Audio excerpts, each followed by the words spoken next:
지난 주일에 인간관계를 세 가지로 구분할 수 있다 그렇게 말씀을 드렸습니다. 첫 번째는 뭐죠? 둘 다 지는 관계죠.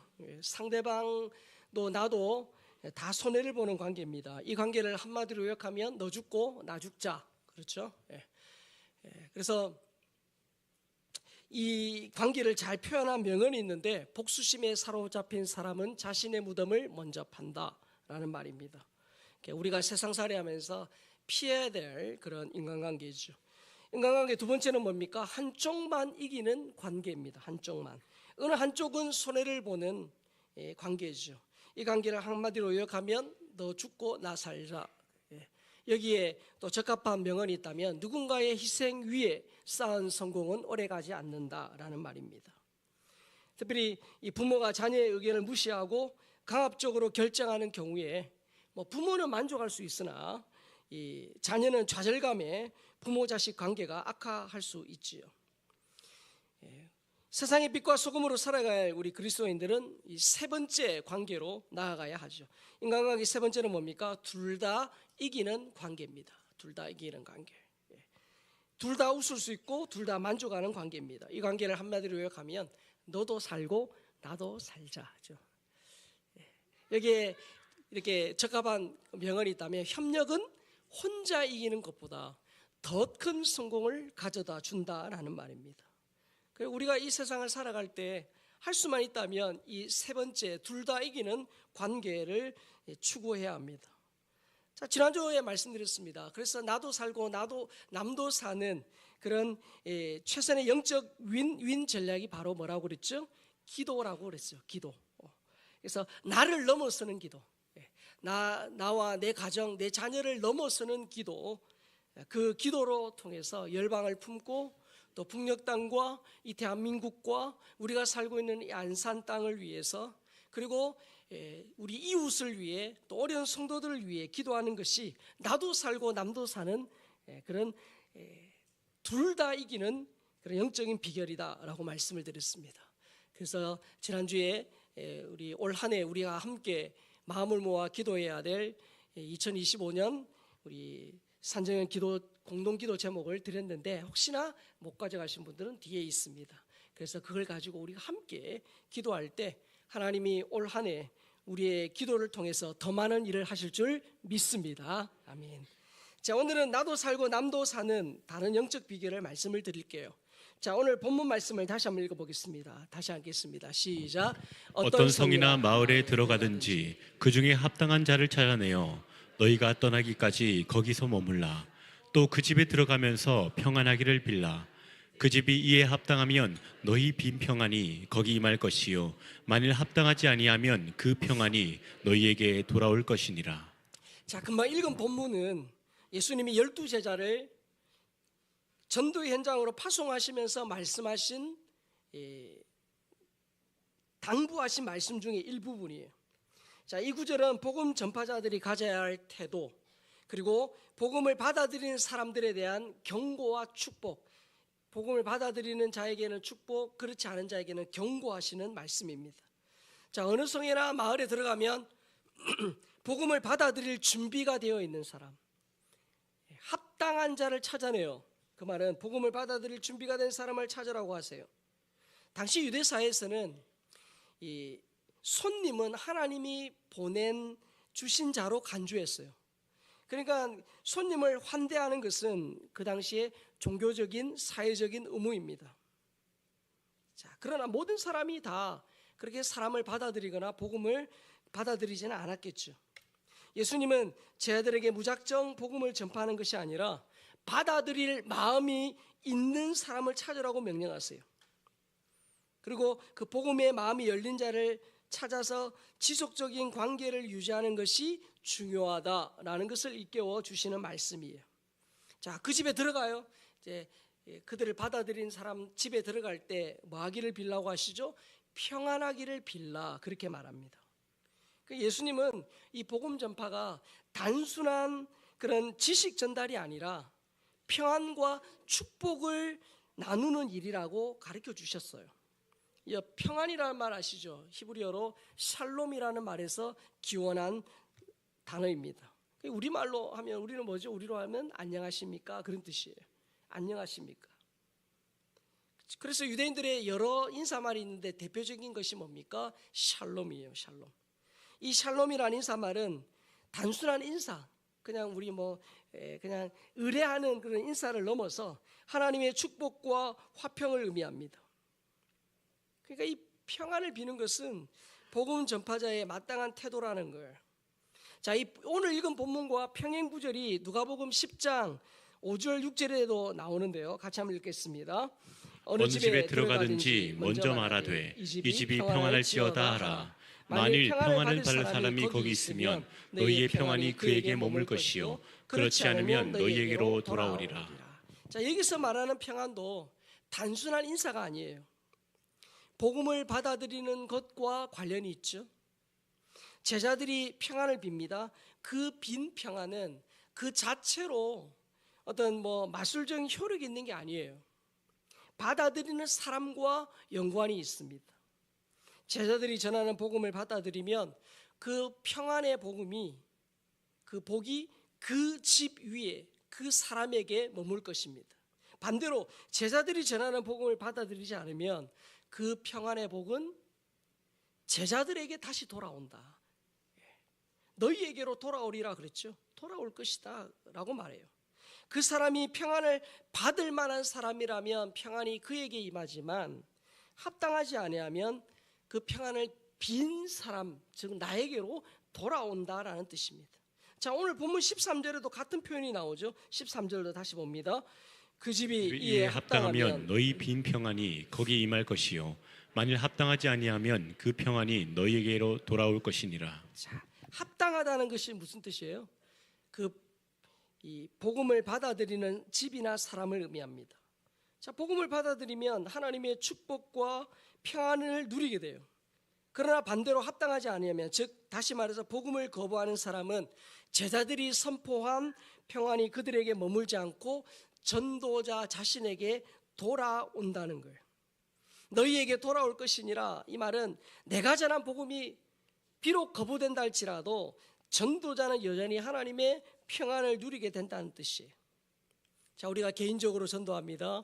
그리고 우리 영사모회원들이 이 추운 날에도 전도하죠. 전도하면서 전도지를 건네면서 이렇게 외칩니다. 예수 믿으면 행복하고 천국 갑니다. 예수님 안에 생명과 평안이 있습니다. 그렇게 전하는 거예요. 자, 여러분, 이 말을 듣고 예수님을 믿으면 그 사람에게 하나님이 주시는 평안이 있습니다. 그러나 복음을 우리가 거부한다고 해도 좌절할 필요가 없어요. 왜냐? 오늘 말씀을 보니까 상대방에게 전한 그 천국의 행복이 그들이 거부하면 내게로 와요. 상대방에게 전한 그 생명과 평안이 그들이 거부하면 내게로 온다는 거예요. 여러분, 전도해 본 분들은 아실 겁니다. 내 입으로 복음을 전하면 내 영이 살아나요. 그리고 사람들은 거절하는 예수님이 나는 믿어진다는 사실, 그들은 죽어도 믿어지지 않는 사실이 나는 죽인다 해도 믿어진다는 이것이 정말 어떻게요? 이 사실에 감사하게 돼요. 입을 열어 복음을 전하면 내 심령에 주님이 주시는 평안이 있어요. 내가 전하는 복음은 그 사람에게 평안이 임하든지 나에게 평안이 임하든지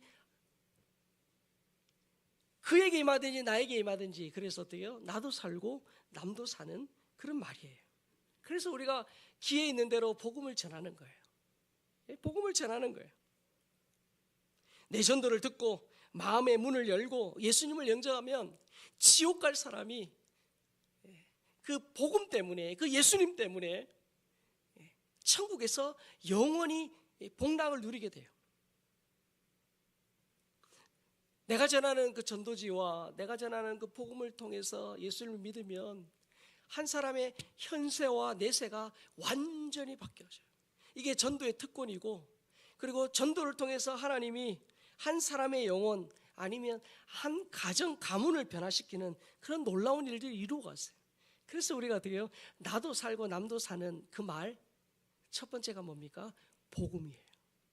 그래서 우리가 전도할 때 그 축복이 그에게 임하든지 나에게 임하든지 반드시 임한다는 사실, 그래서 나도 살고 남도 살리는 이 복음 앞에 헌신된 우리 모두가 될 수 있기를 주의 이름으로 축복합니다. 아멘. 자, 나도 살고 남도 사는 말이 이 전도인데, 자, 오늘 본문의 말씀은 좁은 의미에서는 복음과 관련이 되어 있지만 좀 더 넓은 의미에서 다른 사람을 위해 복을 비는 것에도 적용이 돼요. 여러분, 흔히 말합니다. 다시 돌아오지 않는 것 세 가지가 있다. 뭐라고 말하죠? 입에서 나온 말과 쏘아버린 화살과 잃어버린 기회는 다시 돌아오지 않는다. 그렇게 말합니다. 쏘아버린 화살이나 잃어버린 기회는 다시 돌아오지 않아요. 우리가 한번 내뱉은 말도 돌이킬 수 없습니다. 그러나 내뱉은 말의 영향력, 그 영향력은 사라지지 않고 반드시 돌아온다는 것을 기억해야 돼요. 내 말의 영향력이 반드시 내게로 돌아온다라는 것을 잘 보여주는 성경 구절이 있습니다. 시편 109편 17절 18절인데요. 우리가 크게 한번 같이 읽어볼까요? 시작. 그가 저주하기를 좋아하더니 그것이 자기에게 임하고 축복하기를 기뻐하지 아니하더니 복이 그를 멀리 떠났으며 또 저주하기를 옷 입듯 하더니 저주가 물같이 그의 몸속으로 들어가며 기름같이 그의 뼈 속으로 들어갔나이다. 아멘. 말씀을 떼어놔 보세요. 저주하기를 좋아하더니 그것이 누구에게 임해요? 자기에게 임했어요. 축복하기를 기뻐하지 아니하더니 복이 그를 멀리 떠났대요. 저주하기를 옷 입듯 하더니 저주가 물같이 그의 몸속으로 들어가며 기름같이 그의 뼛속으로 들어갔다라고 말합니다. 여러분, 저주를 했다는 말은 자기가 자기에게 저주했다는 말 아니겠죠? 누군가 저주할 상대가 있었어요. 상대방이 저주를 퍼부었는데 그 저주가 자기에게 임해요. 여러분, 다른 사람에게 퍼부은 저주가 자신에게 임한다는 것에서 말에는 어떤 말이든지 말에는 메아리 현상이 있어요. 돌아온다는 거예요. 돌아온다. 사람은 누구든 하나님의 형상으로 지음받은 존귀한 존재예요. 믿습니까? 아멘. 예. 어떤 외모나 피부색이나 언어나 국적에 관계없이 모든 사람은 하나님의 형상대로 지음을 받은 존귀한 사람이에요. 자, 그것을 우리가 인정하고 상대방의 복을 빕니다. 상대방이 그 복을 받을 만하면 그 사람에게 임하죠. 그러나 그렇지 않으면 그 복이 나에게 임합니다. 그게 영적인 원리예요. 내가 빈 평안이 상대방에게 임하든지 아니면 나에게 임합니다. 그래서 누구에게든지 평안을 빌고 좋은 말을 해야 돼요. 왜요? 축복은 축복으로, 저주는 저주로 돌아오기 때문이에요. 그래서 축복의 말은 나도 살고 남도 살리는 말이에요. 그렇다면 우리가 이 땅을 살아가면서 어떤 말을 많이 해야 될까 하는 것은 분명한 결론이 나오죠. 흔히 사람들이 말합니다. 말이 씨가 된다. 뿌려진 말의 씨앗은 어떤 형태로든 열매를 맺게 된다는 말이에요. 우리가 복을 심으면 복을 거두고 저주를 심으면 저주를 거두게 되죠. 용서의 씨앗을 뿌리면 용서의 열매가 열리고 비판의 씨앗을 뿌리면 비판의 쭉정이가 열립니다. 깨끗한 것을 심으면 깨끗한 것이 열리고 더러운 것을 심으면 더러운 것을 거둡니다. 입의 열매는 심은 씨의 질에 따라 달라져요. 그래서 다윗은 시편 33편 12, 13절에서 이렇게 말합니다. 생명을 사모하고 연수를 사랑하며 복받기를 원하는 사람이 누구냐? 내 혀를 악에서 금하며 내 입술을 거짓말에서 금할지어다. 저기 보세요. 사람은 누구나 생명, 즉 장수하기를 원합니다. 행복하기를 원하죠. 잘 되기를 바라요. 이건 누구나 원하는 겁니다. 자, 그 비결이 뭐라고 되죠? 혀를 악에서 금하며 내 입술을 거짓말에서 금할지어다. 혀와 입술을 다스리는 것이 바로 행복하고 잘되고 장수하는 비결이다. 다윗은 말합니다. 악한 말을 하지 말고 거짓말하지 말라고 명령합니다. 이 다윗의 시편을 인용해서 베드로 사도도 베드로전서 3장 9절에 10절에서 이렇게 강조합니다. 같이 읽습니다. 악을 악으로 욕을 욕으로 갚지 말고 도리어 복을 빌라. 이를 위하여 너희가 부르심을 받았으니 이는 복을 이어받게 하려 하심이라. 그러므로 생명을 사랑하고 좋은 날 보기를 원하는 자는 혀를 금하여 악한 말을 그치며 그 입술로 거짓을 말하지 말고. 자, 베드로 사도가 살던 그 당시에 그리스도인들은 부당한 대우와 박해를 받았어요. 예수 믿는다는 이유만으로 엄청난 그런 핍박을 받았어요. 그럼에도 베드로는 뭐라고 말합니까? 그들에게 악을 악으로 갚지 말라, 욕을 욕으로 갚지 말라고 말해요. 여러분, 이게 쉬운 얘기가 아니에요. 그러면서 그리스도인은 복수의 말 대신에 축복의 말을 하라, 그렇게 권면합니다. 여러분, 이게 쉬운 얘기일까요? 자, 그런데 여러분, 악을 악으로 욕을 욕으로 갚지 않으신 분이 계셨어요. 누구십니까? 바로 예수님이에요. 예수님이 마태복음 5장 44절에서 이렇게 설교하셨어요. 자, 시작. 나는 너희에게 이르노니 너희 원수를 사랑하며 너희를 박해하는 자를 위하여 기도하라. 예수님이 이렇게 설교하셨는데 설교만 이렇게 하셨냐? 아니에요. 그분의 삶이 원수를 사랑하며 너희를 박해하는 자를 위하여 기도하셨던 분이에요.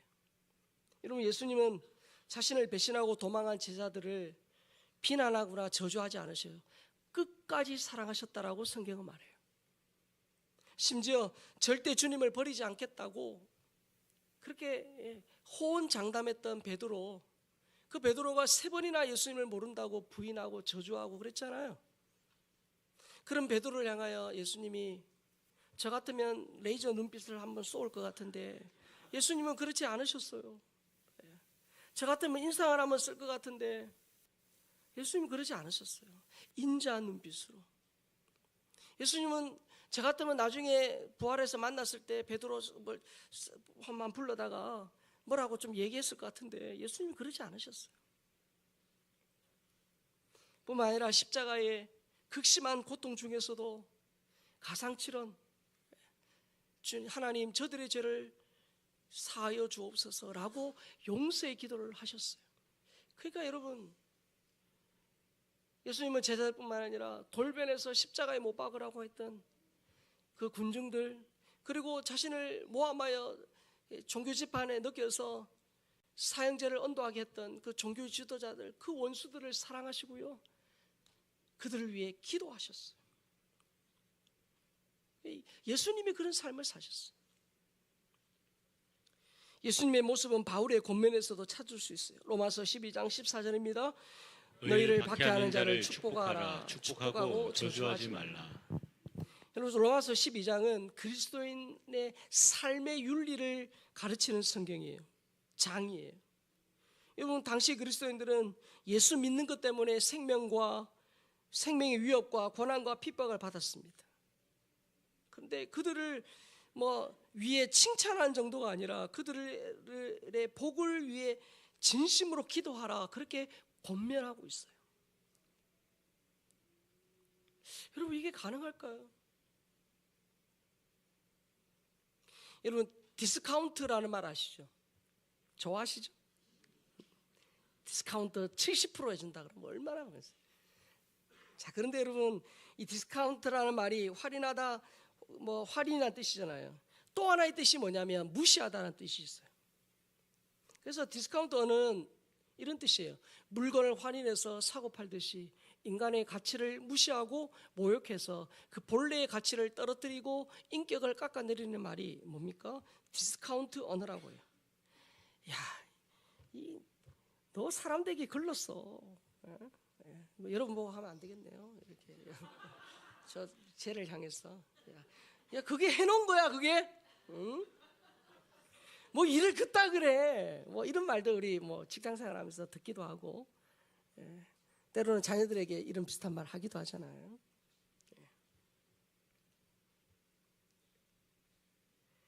남을 무시하고 모욕하고 인격을 깎아내리는 그런 말을 디스카운트 언어라고 해요. 책에서 읽은 예화예요. 이 저자의 아버지가 한여름에 암 수술을 하고 병원에 그렇게 입원해 계실 때의 일이에요. 그 친구가 암 수술하고 병원에 있으니까 한 친구가 병문안을 와서 이렇게 말씀하셨다고 해요. 아주 시원한 데서 피서 잘하고 있구먼, 그렇게 말했다는 거예요. 여러분, 어떤 이유에서 한 얘기인지는 아시겠죠? 좋게 생각하라는 뜻으로 한 농담인데, 이 죽을 고비를 넘기고 방금 넘기고 나온 사람에게 할 말은 사실 때에 적절하지 않은 말이었어요. 그래서 그 뒤로 두 분 사이가 멀어졌다라고 합니다. 나도 모르게 상대방의 기분과 인격, 의견과 인격을 깎아내리는 디스카운트 말을 할 때가 있어요. 있습니다. 아니, 많습니다. 저도 많습니다. 사도 바울은 에베소서 4장 29절에서 이렇게 권면해요. 같이 읽겠습니다. 무릇 더러운 말은 너희 입 밖에도 내지 말고 오직 덕을 세우는 데 소용되는 대로 선한 말을 하여 듣는 자들에게 은혜를 끼치게 하라. 무릇 더러운 말은 너희 입 밖에도 내지 말고 오직 덕을 세우는데, 덕을 세운다는 말이 뭐죠? 너도 잘 되고 나도 잘 되는 말이에요. 덕을 세우는데 소용되는 대로 선한 말을 하여 듣는 자들에게 은혜를 끼치게 하라. 격려하고 위로하고 힘을 주고, 그런 말을 하라는 거예요. 그런 말을 하라는 거예요. 유머 감각이 넘치는 한 목사님이 계셨어요. 이 목사님은 아주 이게 긍정적인 분이에요. 교인들을 향하여 어떤 부정적인 말이나 어떤 그런 말들을 하지 않는 분이에요. 근데 이 목사님에게는 교인 불평록이라는 그런 노트가 있어요. 어느 날 한 교인이 찾아왔어요. 찾아와서 목사님, 그 집사 있잖아요. 그 집사가 막 목사님 욕을 해요. 욕을 험담을 하고 다녀요. 그 사람이 어느 성도 막 이렇게 막 말을 하고 다녀요. 막 그러는 거예요. 성도의 말을 다 들은 목사님이 온화한 미소를 지으며 이렇게 말씀했다고 합니다. 아, 그래요? 중요한 정보를 주셔서 감사합니다. 그분의 그 잘못을 제가 이렇게 상세히 적어가지고 그 잘못을 바로 잡도록 하겠습니다.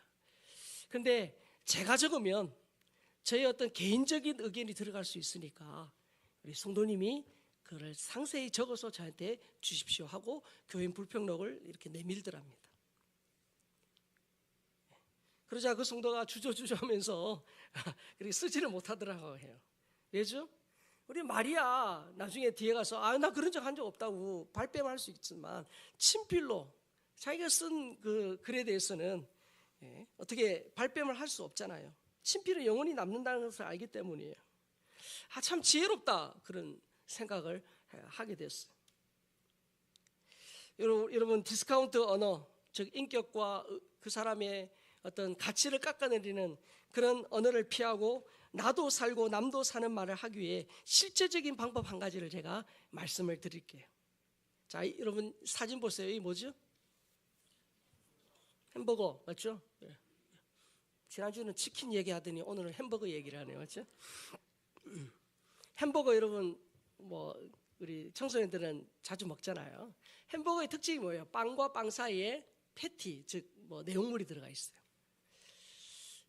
그래서 여러분 우리가 말을 할 때 혹이나 누구에게 충고하거나 조언하거나 누군가의 어떤 말을 할 때 이 햄버거를 좀 기억하셨으면 좋겠어요. 햄버거처럼 3단계로 말을 하는 거예요. 자, 1단계는 뭐냐면 상단의 빵이에요. 긍정적인 말이에요. 그리고 빵과 빵 사이에 진짜 들어갈 내용물이 빵과 빵 사이에 있잖아요. 그 2단계는 내가 할 말, 비판이나 개선의 말이 들어가요. 그리고 마지막 3단계는 뭐죠? 하단빵이에요. 이게 긍정적인 말이에요. 긍정적인 말로 마무리하는 거예요. 자, 예를 들어 보겠어요. 회사에서 흔히 보는 장면이에요. 자, 1단계 상단방에서는 긍정적인 말을 하죠. 상욱 씨가 이 작성한 보고서 보기가 참 편해요. 긍정적인 말이에요. 자, 그리고 이제 진짜 하고 싶은 말이에요. 개선의 말.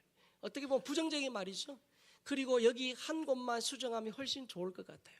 그리고 마지막 세 번째 3단계에서 하단방이에요. 언제나 늦지 않게 처리해줘서 정말 고마워요. 자, 누구에게 제안할 때가 있잖아요. 제안할 때도 햄버거 모델을 기억하시면 돼요. 1단계에서 어떻게 해요? 자, 이번 일을 맡으면서 몰랐던 부분을 자세히 알게 되었습니다. 긍정적인 부분이에요. 그리고 두 번째 뭐예요? 그리고 시간 순서에 따라 표를 만들어 주시면 더 좋겠습니다. 내가 하고 싶은 얘기예요. 3단계 뭐죠? 항상 편안하게 의견을 낼 수 있게 배려해 주셔서 감사합니다. 이렇게 3단계로 나눠서 하는 거예요. 우리는 어떻게 하죠? 1단계, 3단계를 생략한 채 2단계만 말합니다. 맞죠? 그러다 보니까 어떻게 해요? 듣는 사람도 굉장히 마음이 불편하고 말하는 사람도 어떻게 해요? 유쾌하지 않아요. 근데 여기서 좀 주의 있게 봐야 될 게 뭡니까? 햄버거처럼 긍정, 부정, 긍정 사이에 이 3단계에서 내가 하고 싶은 말은 2단계였잖아요. 부정적인 말을 할 때 그리고를 써야 된다는 거예요. 그래서 제가 빨갛게 해놨어요. 자, 보세요. 그렇게 말해줘서 고마워요. 자, 그런데라고 하면 앞의 내용과는 역접이 나와요. 그러나 그런데가 나오면 어떻게 해요? 앞의 내용을 어떻게 해요? 반대의 느낌을 받게 돼요. 그래서 여러분, 긍정, 부정, 긍정으로 말할지라도 앞에서 긍정을 말할지라도 그런데라고 역접을 쓰게 되면 인정이나 감사의 말도 영혼 없는 인사치레로 들려져요. 그래서 어떻게 해요? 그런데가 아니라 그렇게 말해줘서 고마워요. 그리고 이 부분이 이해가 잘 안 되네요. 그리고를 쓰라는 거예요. 준비하느라 수고했어요. 그런데 여기를 수용해야겠어요. 수고했다는 말이 그런데를 쓰면 이게 인사치레가 돼요. 그래서 준비하느라 수고했어요. 그리고 여기를 수용해야겠어요. 라고 말하라는 거예요. 여러분, 예수님도 이 방법으로 말씀하셨어요. 요한복음 2장에 보면 예수님이 성전에서 장사하는 사람들을 내쫓는 장면이 나와요. 예수님은 거기에서 어떻게 말해요? 내 집은 만민이 기도하는 집이다 라고 분명하게 어떻게 해요? 이 성전의 가치, 그 가치를 인정하는 긍정적인 말을 하셨어요. 그리고 두 번째, 예수님이 진짜 하고 싶은 말이 뭐예요? 너희는 강도의 소굴을 만들었도다 라고 비판하셨어요. 그리고 마지막에 성전이 신성하게 되도록 목표와 행동을 제시하는 방식으로 말씀을 하셨어요. 자, 그러니까 여러분, 저도 이 내용을 책에서 보고 저도 여기에 준해서 얘기하려고 참 애를 써요. 잘 안 되긴 해요. 그래서 여러분, 나도 살고 남도 사는 말을 하려면 뭘 기억하시라? 햄버거를 기억하시라. 빵과 빵 사이의 긍정적인 말, 그리고 중간에 내가 진짜 하고 싶은 말을 넣을 때 그리고라고 하시라는 거예요. 한번 해보세요. 잘 안 되지만 한번 해보세요. 자녀들에게 진짜 하고 싶은 얘기 있을 때 한번 해보세요. 여러분, 나도 살고 남도 사는 말이 뭐였죠? 복음 전하는 거예요. 그게 가장 그를 복되게 하는 말이에요. 왜요? 때로는 우리가 그들을 격려하고 그들을 지지하고 위로해줘도 진짜 격려와 축복은 뭡니까? 예수 믿고 하나님 자녀 되어서 천국 가는 거예요. 그래서 우리가 나도 살고 남도 사는 가장 축복된 말은 복음이에요. 전도예요.